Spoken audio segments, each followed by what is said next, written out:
best outcome as far as population health management. So there's two major areas that they're doing pilots and demonstration projects on. One are ACOs, those are called accountable care organizations. And that's where an entity or a group of entities can come together as one legal entity and really manage the health of a population.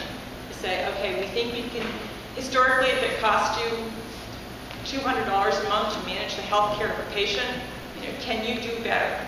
And they'll monitor that. And if you do better, you get to share in some of that savings. In some of these groups, there's actually risk. If you do worse than 200, there's financial risk that as parties are involved. So there's a couple different ones. Some risk associated, and some that are only on the upside. You get a positive benefit if you've been able to manage the population's health or your population's health within a target budget. The second is bundled payments. This one is a lot less known, but they're looking at saying, right now, if there's an illness, and let's use a hip fracture, for example, or hip replacement. You may start with your PCP because you've got pain in your hip, who may refer you to the orthopedic surgeon, who upon evaluation will say, well, let's get some x-rays. Based on the x-rays, they'll say, we think we need a joint replacement, so we bring you to surgery. You've got a hospital stay. You may or may not go to a rehab hospital after that, and then you get discharged home and have outpatient physical therapy.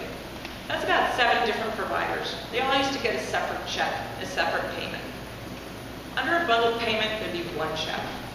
And 7 individuals will have to figure out what piece of that check they would get. And I can assure you what it drives is having all those 7 parties work together to say, okay, how can we work together to make sure we're taking care of this patient in the best manner possible, in the most efficient and effective way possible. ACOs do the same thing. It's really an incentive to say, how do we coordinate care better to make sure that patients can manage their health? So it's really driving care coordination and really focus on keeping people healthy and how to be more efficient and effective in care delivery. So that's the end of my very high overview of ACA. Now I'd like to talk about the hospital's role in ACA. This is a general hospital perspective because next we'll talk about SPHERE specifically. I have a question. Can we hold the questions till the end to allow all the speakers to come in front because they may well be answered in the flow. I'll try to remember my question. Thank you. We all share the role in trying to increase access. If individuals got access to insurance, they should be able to access healthcare providers. So hospitals and private clinics and home health agencies, we all want to be part of that solution. What we're seeing is to be part of the marketplace, most of the insurance companies that are participating in this are trying to offer a product that is a lower premium than the commercial market. To do that, there's 2 major components. We're seeing narrow networks.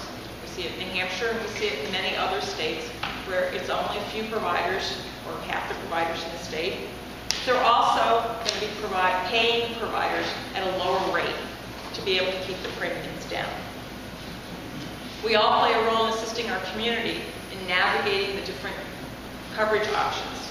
I probably shouldn't use the word navigate because you're a navigator, but helping our community really know what the options are and helping them be able to access that information, be educated, and assist them in whatever we can, in whatever way we can, so that they can make their decision.